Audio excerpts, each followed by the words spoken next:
Nós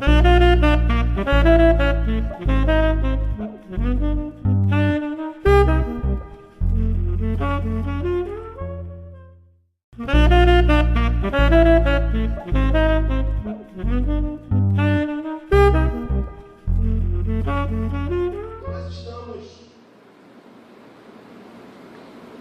numa manhã de Santa Ceia. Nós estamos na primeira semana do ano. Queria melhorar o retorno aqui, tá? Melhorar um pouquinho meu gráfico. Nessa primeira semana do ano eu fiz algumas reflexões, talvez você tenha feito também.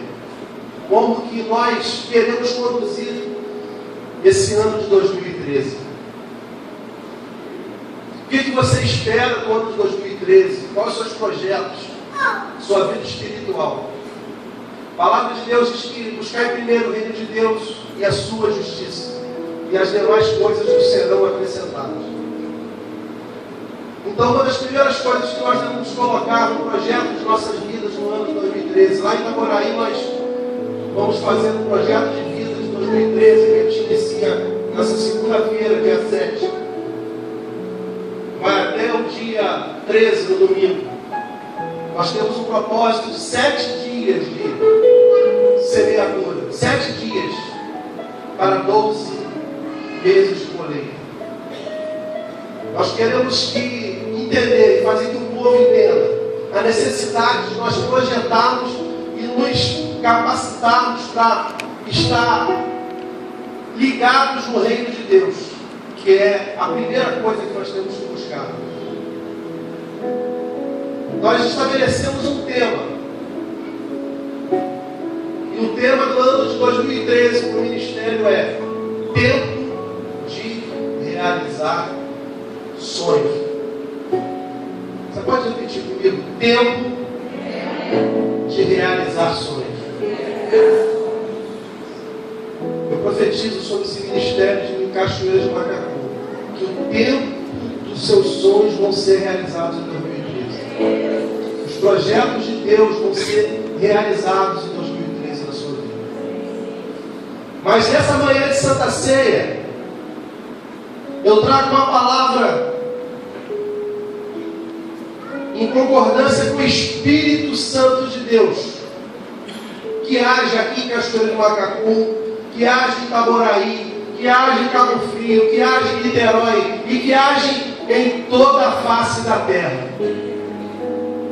O Espírito Santo de Deus é aquele que rege a igreja. O Espírito Santo de Deus é aquele que impõe a vontade dele sobre a igreja. E quando a voz do Espírito Santo se coloca sobre homens, eu tenho visto ministrações não muito diferentes da que eu tenho hoje no propósito do meu coração, que Deus colocou no meu coração para essa igreja. Na última quarta-feira, eu estive em Cabo Frio com o pastor Sérgio de Barra de São João. E nós gravamos um programa de rádio na região. E eu, em 5 minutos, tentei colocar essa mensagem. E quando o pastor Marcelo me fez o convite, eu falei, pastor Marcelo, pede autorização, pastor Samuel, para que eu possa estar lá com você debaixo da bênção. E eu falei assim,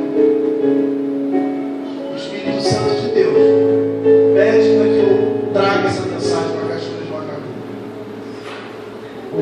E eu tenho certeza que não só para a Cachoeira de Macacu, porque quando nós falamos em projetos de vida, nós temos que vigiar as áreas espirituais de nossas vidas.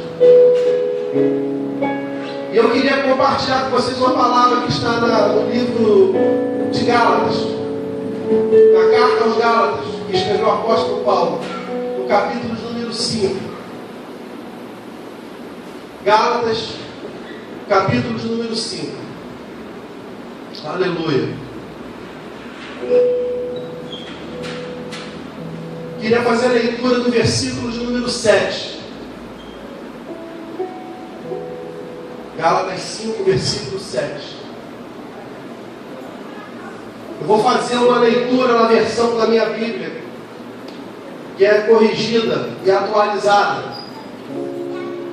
A sua talvez esteja um pouco diferente. A minha está escrito assim, Gálatas 5, 7. Corrieis bem. Quem vos impediu de obedecer à verdade? Numa versão atualizada, contemporânea, diz assim: vocês estavam indo tão bem. Quem convenceu vocês a deixarem de seguir a verdade? O contexto desse versículo que o apóstolo Paulo escreve à igreja da Galácia, aos Gálatas, é no momento que ele identifica que a igreja, após ter recebido a verdadeira revelação do Evangelho de Jesus Cristo, a igreja estava evangelizada, a igreja estava caminhando muito bem, a igreja estava adorando, a igreja estava evangelizando, a igreja estava dizimando, a igreja estava andando nos caminhos do Senhor. Mas de repente, nada mais que de repente, ele identifica um agente que faz a igreja parar, estagnar. E ele escreve: quem vos impediu de continuar a obedecer à verdade? Amados, é uma mensagem que o apóstolo Paulo dirigiu à igreja de Gálatas, mas que nós, como igreja do Senhor, nessa primeira semana do ano de 2013, nessa Santa Ceia do Senhor, temos que refletir em nossas vidas e perguntar: quem está nos impedindo de obedecer à verdade? Qual é o agente que está atuando na nossa vida, dentro da nossa igreja, no nosso ministério, que está fazendo com que você pare, com que você desanime? Eu não sei se você já tentou um detalhe. Nós nunca tivemos tantas pessoas. Você chega na rua e às vezes numa breve conversa no comércio, na sua escola, na faculdade, no seu local de trabalho, você conversa com uma pessoa, aí você identifica a pessoa, fala assim: ah, você é evangélico? Sou. E você? Ah, eu sou desviado. Nós temos quase que uma nova religião, que seria a religião dos desviados. Ah, eu conheço, eu já fui na igreja tal, mas não sei, alguma coisa lá me aborreceu e eu saí do desviado. Amados, quem te impediu de continuar a obedecer à verdade? Essa é a pergunta que nós devemos fazer. Quando nós vemos alguém desanimado, desviado, e o mais difícil que às vezes você vê dentro das próprias igrejas, dentro da própria igreja, você vê pessoas mortas espiritualmente. Porque esse agente, porque quando o apóstolo Paulo fala: quem vos impediu de continuar a obedecer à verdade? Ele está identificando um agente, um fator, alguma coisa que no meio do caminho causou aquele tropeço e a pessoa deixou de seguir a verdade. Quantos de nós, durante a nossa caminhada cristã, amados, eu entrei nesse ministério em abril de 2004, abril de 2005. De lá para cá, foram experiências abençoadas na casa do Senhor. Mas eu vou te falar uma coisa, que você que está nessa caminhada cristã, é pedrada de tudo quanto é lado, meu amado, para você desistir. É pedrada de tudo quanto é lado. É pé na frente de tudo quanto é lado para você cair. Mas não fique triste, porque não é o seu irmão, não é o seu irmão. Esse agente que faz com que você pare, estagne na obra do Senhor, é o mais interessado que você deixe de obedecer à verdade. O apóstolo Paulo, nesse mesmo capítulo, número 5 de Gálatas, diz: esta persuasão não vem daquele que vos chama, no versículo 8. Esta persuasão não vem daquele que vos chama. Amados, nós temos que estar ligados espiritualmente para os ataques malignos que circundam a nossa vida, nosso ministério.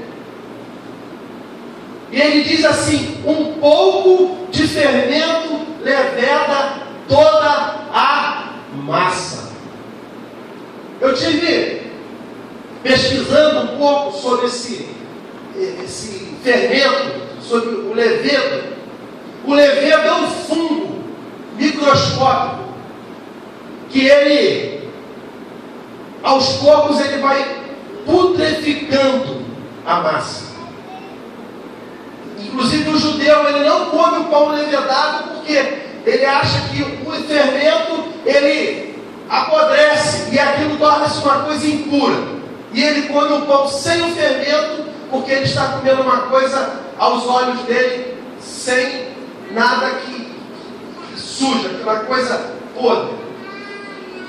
E na vida espiritual da gente, amados, nós temos que ter cuidado com esses fermentos que o diabo coloca todas as vezes na nossa caminhada ministerial. Eu falei diabo, Satanás é o agente mais interessado que você pare na obra do Senhor. E ele não vai descer aqui de tridente, não vai descer de capa vermelha, de cartola preta, para fazer isso na sua vida, não. Ele vai usar alguns agentes, e que você tem que estar espiritualmente ligado. Espiritualmente ligado. Para você entender qual é a ação de Satanás na sua vida. Jesus Cristo, quando ele estava às vésperas de se entregar em sacrifício, ele chega para o apóstolo Pedro e faz uma declaração. Pergunta-se a Pedro: Pedro, tu me amas? Pedro: te amo, Senhor. E ele faz toda aquela alusão. Ele fala: Pedro, você vai ser grande, você vai produzir minha igreja. E de repente Pedro, quando ele fala que era necessário ele se entregar, Pedro vai e fala: não, Senhor, tu não vai fazer isso, Senhor, tu não pode fazer isso, Senhor. E naquela mesma hora, Jesus, ele identifica o agente. Ele fala: aparte-te de mim, Satanás. Não deixou de amar Pedro. A obra não deixou de se cumprir na obra de Pedro. Mas a gente, infelizmente, temos que identificar. Eu estou falando nessa manhã para a igreja. Eu estou falando nessa manhã para a Santa Ceia do Senhor. Eu estou falando para essa semana, nessa manhã, para povo escolhido. Quem é povo escolhido aqui de Deus? Eu estou falando para povo escolhido. Cuidado com o fermento. Cuidado com o fermento. Muitas vezes eu posso ser usado, porque nós não podemos ser possuídos, mas nós podemos ser oprimidos. E nós temos que estar ligados em oração com o Espírito Santo de Deus, com Jesus, para que nós possamos ser ferramenta aprovada na mão do Senhor. Trave muitas vezes, amado, o seu instinto carnal, que muitas vezes você chega para o irmão e coloca alguma situação para o irmão que não vem do Espírito Santo de Deus, mas que vem da sua carne. E você leveda a vida espiritual do seu irmão. Você começa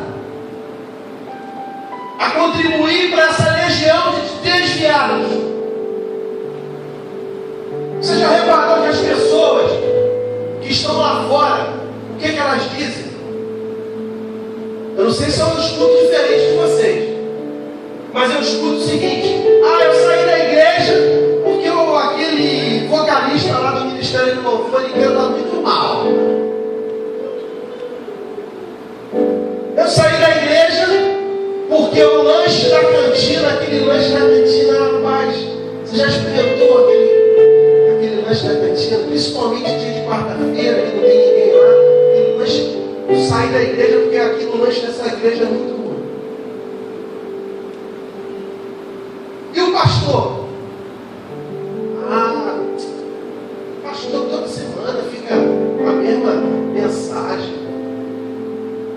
Amados, é daqui de dentro que Satanás quer te tirar. Satanás, ele sabe que quem está lá no mundo, quem está no mundo já está completamente já ganho para ele. Ele não está preocupado aonde Satanás vai agir. E você não se engane que ele não entra aqui na igreja, porque ele entra na igreja. A palavra de Deus diz em Jó que Satanás ele passou por toda a legião de anjos e se apresentou diante de Deus, e somente Deus identificou a presença de Satanás. Ele entrou no céu e foi lá para desafiar Deus em relação à vida de Jó. Então não se engane contra a ação do seu inimigo, porque ele circunda você, brama como leão, procurando a quem tragar. E nessa manhã de Santa Ceia, eu queria que você ficasse ligado no Espírito Santo de Deus, para que algumas coisas não se desviassem. Dúvidas, palavras de desânimo, amigo, talvez um namoro que você pediu, um namorado que você pediu tanto a Deus para te dar, ele está te levando para longe da palavra do Senhor. Talvez um emprego que você pediu tanto a Deus para ele te dar, ele está tirando você do centro da vontade de Deus. A faculdade que você pediu tanto para ele abrir a porta para você fazer, e você está lá na faculdade se misturando com aquelas amizades novas, e está tirando você do centro da vontade de Deus. Um vício antigo,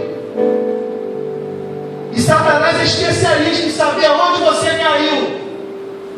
Eu costumo dizer que o nosso pecado gera cicatrizes. Quando você se machuca, eu, por exemplo, tenho um ocorrido de alguns anos atrás. Eu caí de moto e machuquei a minha perna, desde o pé até os dedos. Aquilo foi uma coisa terrível por alguns dias.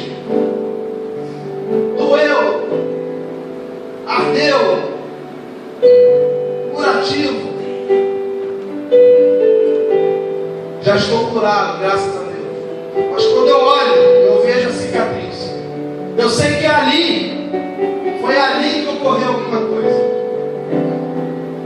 E não se engane, que Satanás sabe a área da sua vida onde você caiu. Se você acha que Satanás está descansado só porque você chegou aqui na igreja, aceitou a Jesus, ele não descansa. Ele tem sede da sua alma. E eu tenho certeza que o Espírito Santo de Deus vai nessa manhã, vai te guiar, para que você não ganhe, para que impeça que Satanás coloque fermento na sua salvação, na sua vida. Talvez você tenha caído novamente naquela área que você é mais fraco. Aqui nós na igreja temos histórias, temos testemunhos de várias pessoas. Cada um aqui chegou aqui com sua vida destruída. Eu olho para várias pessoas e conheço o testemunho de várias pessoas. E você sabe na sua área, na sua vida, onde você caiu. Eu sei onde eu caí. E você justamente vai ser afligido naquela área que você caiu. Mas nessa manhã, o advogado fiel, Jesus, Ele está aqui. Para que se você pecar, você clama a Deus e Ele diz: por acaso, se você cair, nós temos um advogado fiel perante a Deus, que é Jesus Cristo. Amado, não deixe acusação nenhuma chegar sobre a sua vida. Na oração do pastor Marcelo aqui, eu falei: glória a Deus, porque é o mesmo Espírito age na igreja de consciência, de pecado, de juízo, de salvação. Essa manhã é a manhã de Santa Ceia, é a manhã de renovação de votos, é a manhã de nós entendermos a necessidade de nós estarmos ligados.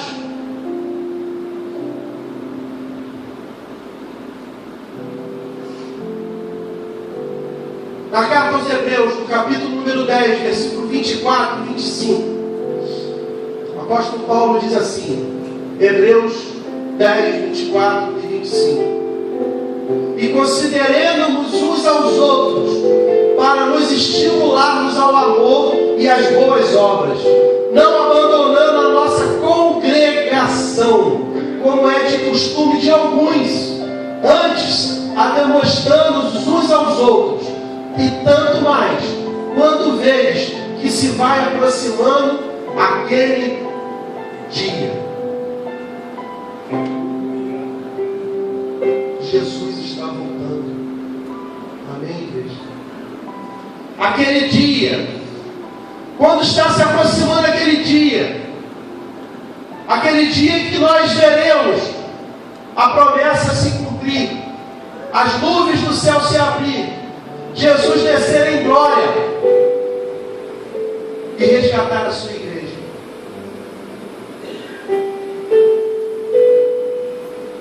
Muitos têm se afastado da igreja e não têm atentado para que esse dia está chegando. E o pior, essa semana eu estava escutando uma coisa interessante que talvez você já saiba. Antes de Jesus voltar, o pior é se você for chamado. Quantos de nós subitamente estamos aqui no nosso dia a dia, trabalhando, fazendo as nossas atividades? Nós conhecemos pessoas aqui na cidade que você conversa com ela hoje, aí amanhã você vai falar assim: fulano faleceu. Será? Nessa manhã eu queria que você fizesse uma reflexão. Você está preparado para encontrar Jesus? A sua vida ministerial, a sua vida secular te credencia para que, como muitas pessoas falam, Jesus ainda vai demorar um pouquinho para voltar, porque ainda tem algumas coisas para se cumprir. Concordo. Ainda tem algumas coisas para se cumprir antes da vida do Senhor. Mas se você for chamado para um descanso eterno e aguardar a volta e o julgamento do Senhor, porque a palavra de Deus diz que as obras têm que ser feitas enquanto nós temos fôlego de vida, porque depois que você desce a sepultura não há mais obras. Então o tempo, amado, o tempo de reconciliação é agora. Não é hoje, não é amanhã, não é daqui a pouco. Amanhã eu me resolvo com Jesus, amém.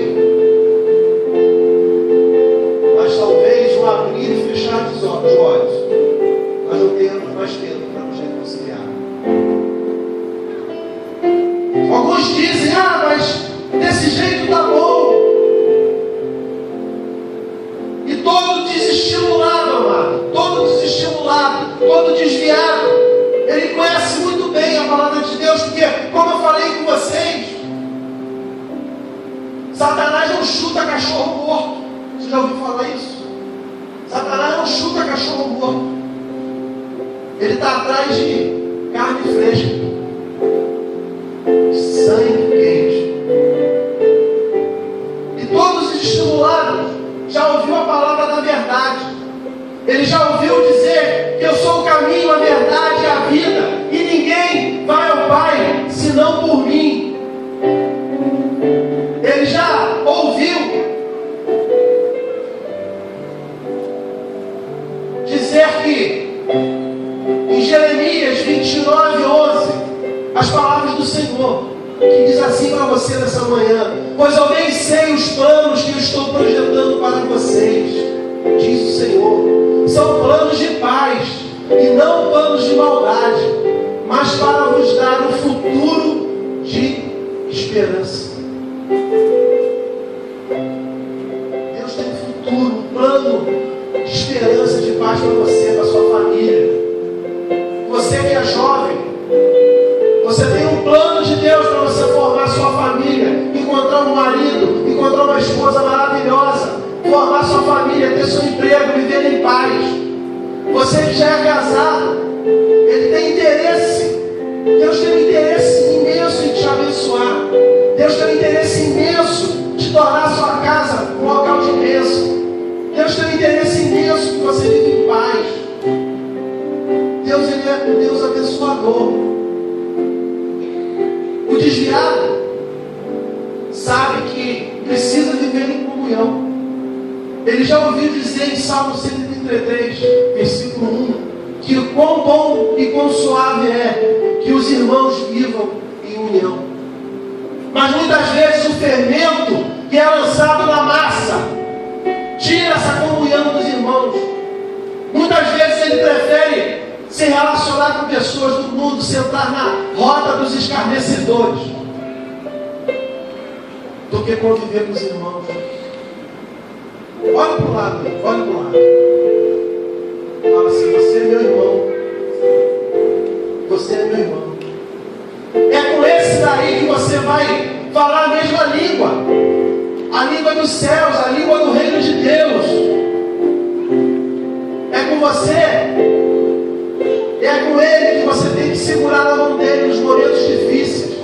Nos momentos que você tem que partilhar. Não vai ser no mundo, porque o mundo não vai entender a sua língua.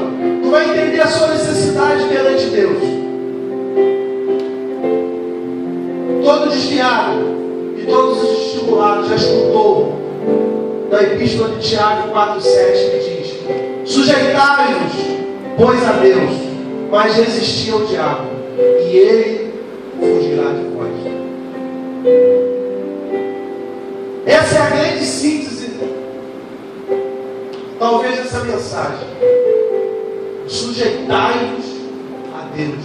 Sujeitai-vos a Deus. Você pode repetir comigo? Vamos repetir junto, igreja, esse versículo, Tiago 4,7. Sujeitai-vos, pois a Deus, mas resisti ao diabo, e ele fugirá de vós. Eu sei que é difícil. Os antigos aqui devem ter escutado, e eu escutei muitas vezes nosso pastor Valdir Brasil dizer, que o mais difícil que ele tinha, eu não vou dizer meu peso, mas ele falava o peso dele, né, irmã? Ele falava: o mais difícil, amado, o mais difícil é eu segurar esses. Ele falava que tinha 60 e poucos quilos de carne. O mais difícil, amado, é a gente conduzir essa carne que fica tremulando para o pecado, para a cobiça. Amados, a coisa que a carne gosta mais é pecado. O alimento da carne é o pecado. E a gente tem que entender isso. Nós não podemos nos desvincular desse corpo. Nós não podemos desvincular desse corpo. E nós devemos considerar esse corpo como uma massa. Como uma massa de pão. E nós devemos tomar cuidado para que ela não seja levedada, putreficada.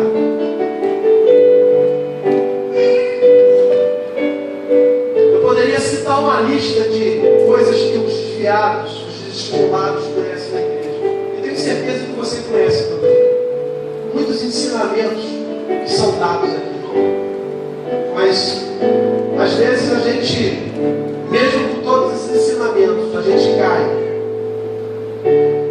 Na carta aos Filipenses, no capítulo número 3, o apóstolo Paulo diz assim: não que eu já tenha alcançado, ou que eu seja perfeito, mas eu vou prosseguindo para ver se poderei alcançar aquilo para que eu fui também alcançado por Jesus Cristo. E ele fala: irmãos, quanto a mim, eu não julgo o que haja alcançado, mas uma coisa eu faço, é que eu, esquecendo das coisas que ficam para trás, eu avanço para que as estão adiante, prossigo para o alvo, pelo prêmio da vocação celestial de Deus em Jesus Cristo. Amados, Deus, Ele quando te perdoa, Ele joga seus pecados no mar de esquecimento. Não deixe Satanás te acusar pelaquilo que você fez, pela onde você caiu. Faça como o apóstolo Paulo está dizendo aqui. Se esqueça das coisas que ficaram para trás. Mire a sua salvação. Mire em Jesus Cristo, que é o autor e consumador da sua fé. Que nessa manhã o Espírito Santo de Deus possa estar enchendo os vossos corações com essa mensagem de renovação, de esperança, de paz, de gozo, de prosperidade, de promessas. Que Deus possa, e o Espírito Santo de Deus possa capacitar essa igreja para que no ano de 2013 vocês realizem os seus sonhos, que vocês não parem e não parem de ver e de escutar a verdade.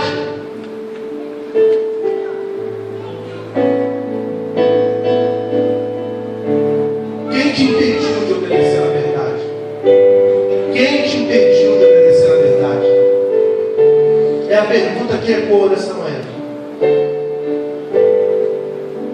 A carta aos Romanos, no capítulo número 5,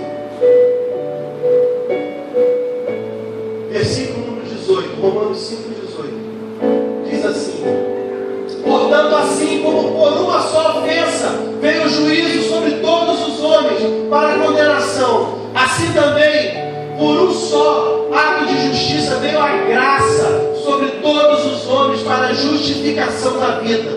Porque assim como pela desobediência de um só homem muitos foram constituídos pecadores, assim também pela obediência de um muitos serão constituídos justos. Sobreveio, porém, a lei para que a ofensa abundasse,